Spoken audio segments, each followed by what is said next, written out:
Hey guys, it's Average and welcome back to the channel. And Grumman make a lot of amazing aircraft. Most of them named after cats.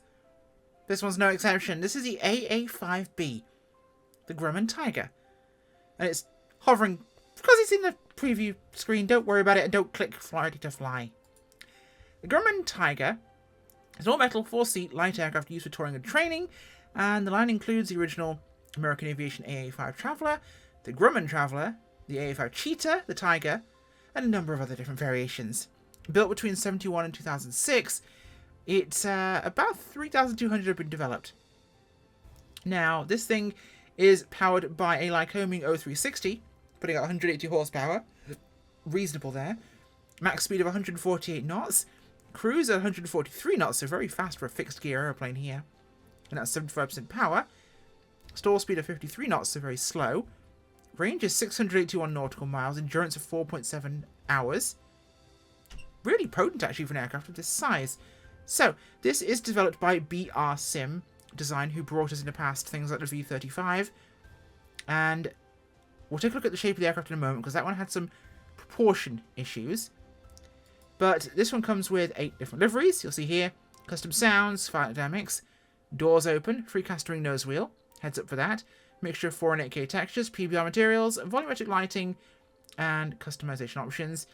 She has a tablet with different panel colours, wheel fairings, different prop cones, needle vibrations, instrument vibrations, switching out between the PMS GTN 750 or the working Title 530. You must have that already installed, of course, for both.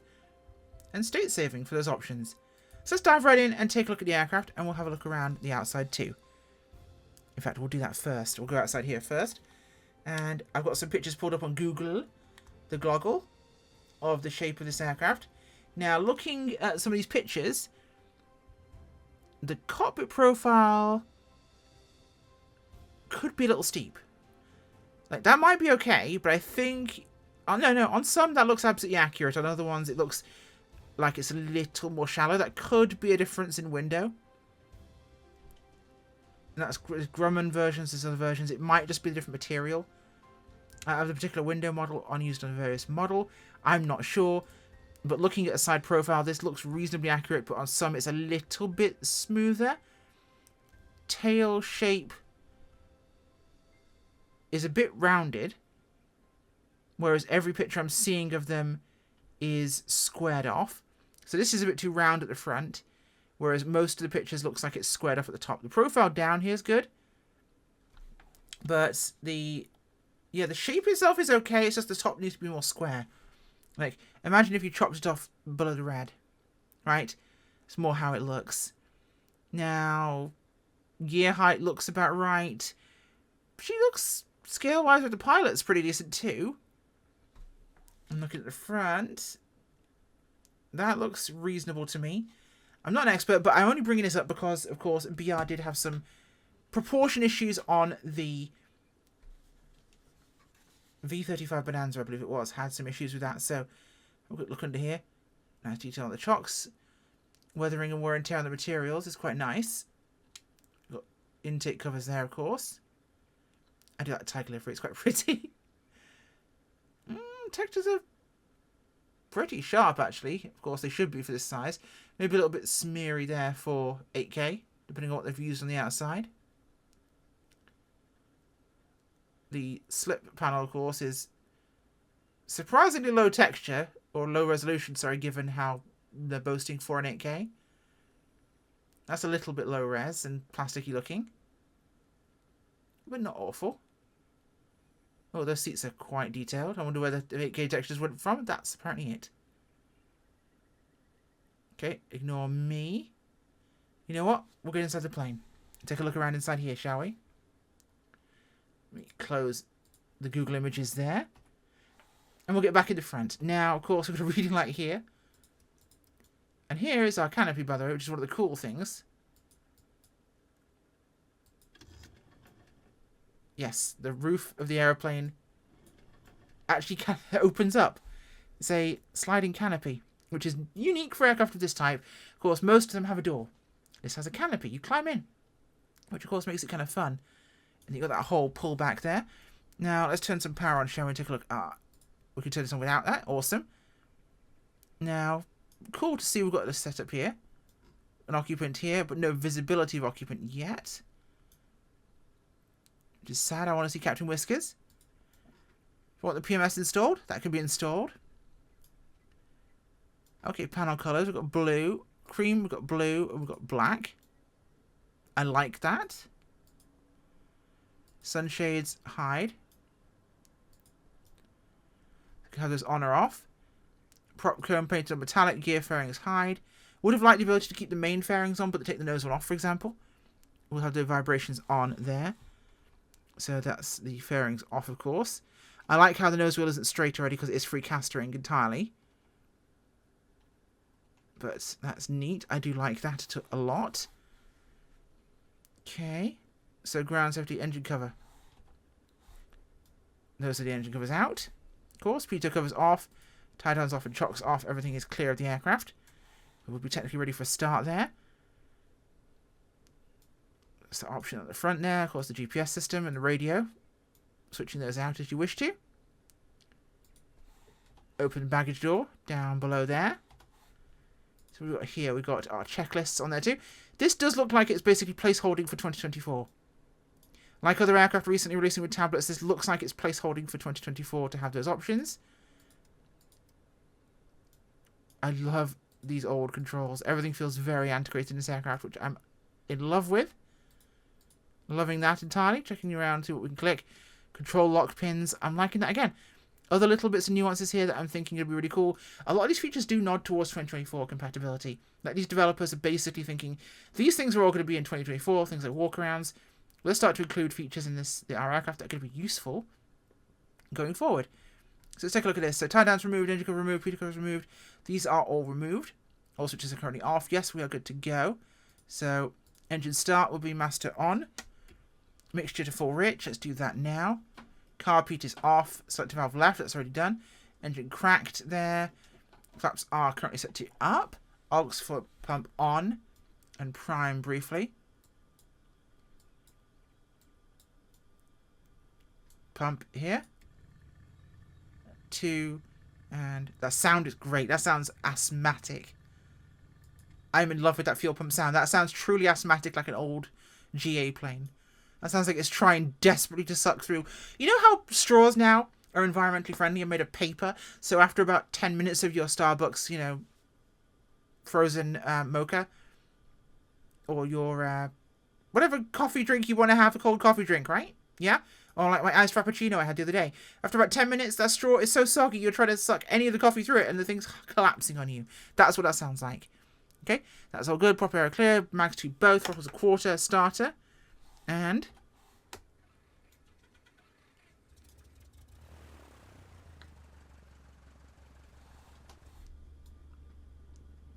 lots of vibration here. Liking that. Okay, engine RPM to 1100. We're going to want to do that here. So bring the RPM up a little bit here.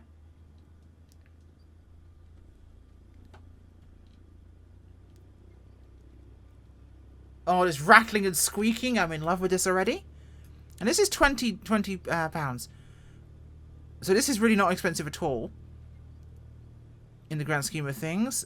Before takeoff, parking brake, throttle, instruments, okay, magnetos, engine idle smoothly, allow to trim. That's right, that's our aux pump on. Set to off, of course, check pressure change and to off. Instruments, lights, parking brakes, okay, we are good. These are all as they should be. Pump on for takeoff, so let's get our canopy closed here.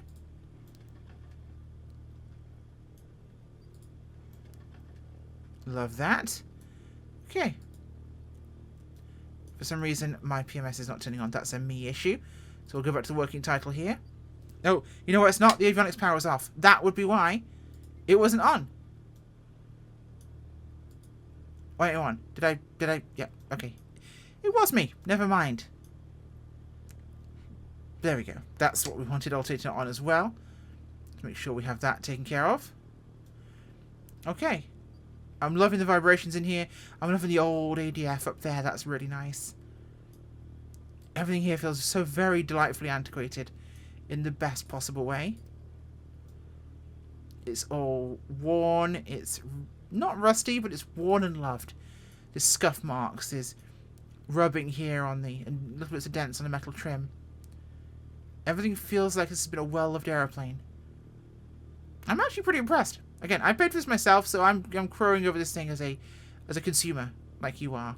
So this isn't me basically shilling on anything. I like this because this is giving me flashbacks to the antiquated ass 152 I fly sometimes.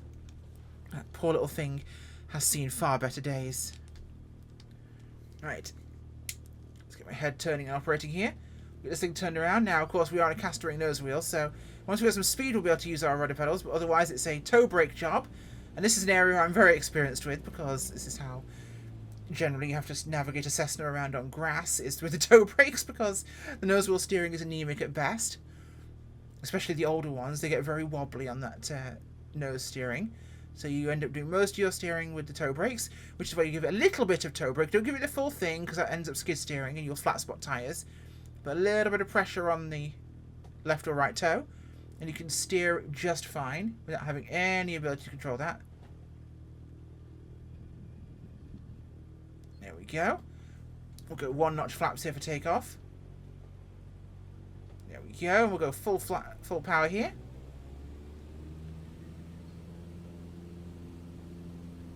What do we call as a vibration scaler, like a slider or a dial? Because I'd like to be able to dial back some of the vibrations on, for example, the glare shield. Because I think it's hopping around like it's on the Bugger Sugar.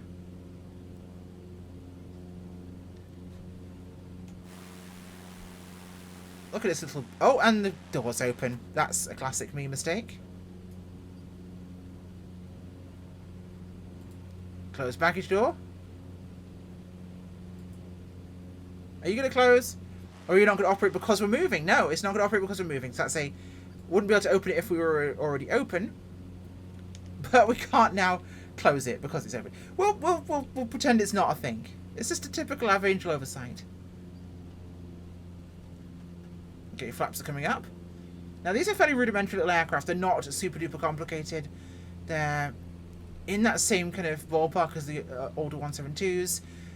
Your 152s... They're not quite a Tomahawk, they've got a lot fair bit more power than that. But think old 172. You know, they're a little cranky, they're a little rattly, and it's very unique. I must say, between this and the Sierra, having a Musketeer in the sim, we're seeing some aircraft that really haven't seen sim time in a long, long time between different flight sim versions. Because, you know, we've had a lot of your Bonanzas, we've had a lot of Cessnas, we've had a lot of Pipers, but we don't see the more unusual examples. You know, we see Bonanzas, we see Barons, we see Dukes. We see Dodges occasionally. We don't see Musketeers, and we don't see Grumman Tigers. I recall the last one of these was in FS9.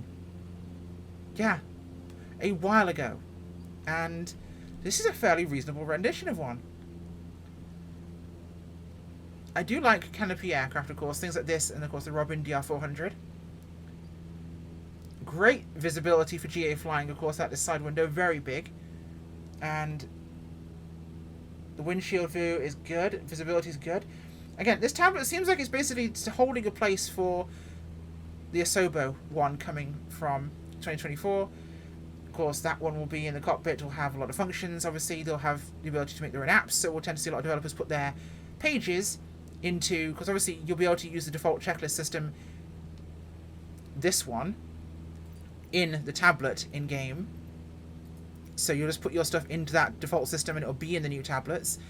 If you put the model, the working title operating system will work, of course, and if you have options pages, you just make a new page, an app, if you will, in that new tablet. So I'm seeing this and the FlySimWare Musketeer / Sierra had a tablet too. And again, I think a lot of these are very much expecting this to become a thing with the 2024 change. This will probably be a lovely plane. That was weird. Interesting. Not sure what that was. But this is a lovely little aeroplane, and it's definitely a great little flyer. I guess it was tootling around, and with a cruise speed of 143 knots, that's not unreasonable. The prop disc looks pretty good as well. Sounds are good. I mean, it's the same sort of like homing sound we've all heard. It's nothing to write home about there, but it's not badly done. Now, this does say it's not been tested in VR. So if that is something that you demand, I don't know. Nor can I comment. So that's going to be a unsure answer for you. Turn the instrument lighting off there. Let's look at the colours here, see what they look like. So that's our beige again.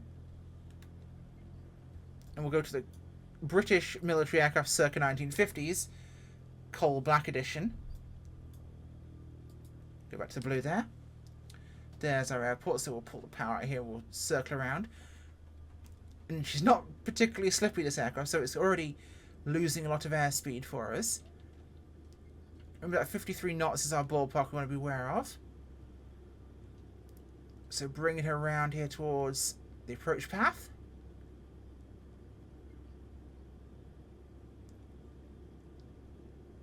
Not a perfect pattern, I'm too busy waffling away to you all.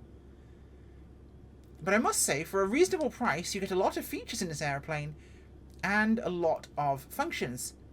It's unique, it's different, it's definitely not another Piper, not another Cessna, and I've been crying out for developers to do this. It's not a weird aircraft, either.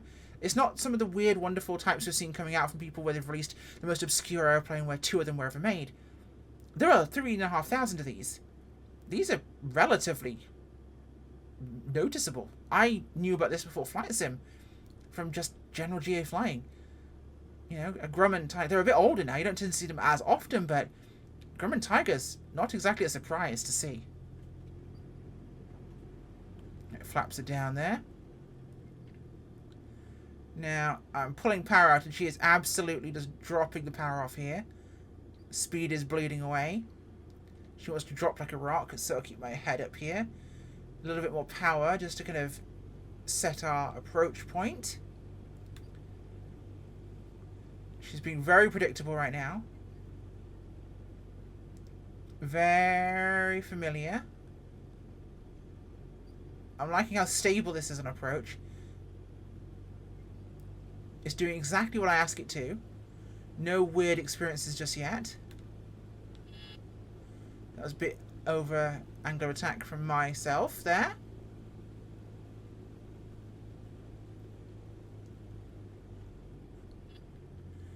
I've never flown a Tiger, but I've seen plenty in real life. That was nice. Okay, a little bit careful. But make sure you're balancing on the brakes there, because you won't have the normal steering on the nose wheel. So you want to balance that there.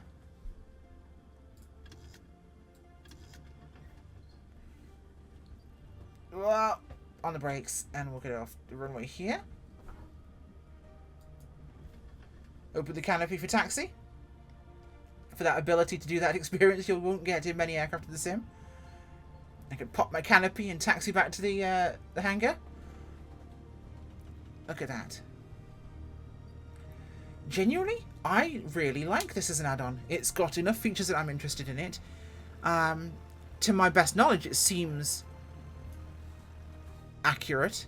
Let me see if I can close that door now. I still cannot close that door. Even though we're stopped, I think it's because the engine's running. It does that sometimes in some models. It seems accurate enough. Apart from the tail. The tail does seem like a bit of an odd one with it being too curved at the top. The glass angle looks reasonable on it. And she's a distinctly unique aircraft, the Tiger. So I like it as an offering because it's different. It's not extremely overpriced. You've got plenty of options for the money you're paying. So if it wasn't with all these options, you're talking a 15 maybe pound aircraft. But the fact we've got different panel colours, you've got different avionics setups there. You've got the ability to put different options and selections in here. Exterior items. It's got a lot of fiddle potential, if you like that sort of thing in your flight sim aircraft. And it has a lot of general interest to it in terms of flavour. And again, it's not another Piper or a Cessna or a Beechcraft, which brings it a general interest, in my eyes, as being a useful aircraft. So, we're back at the hangar here. And I'll actually park this one in the average hangar, because, you know what, this might become a new thing I do. Because this is staying in my collection.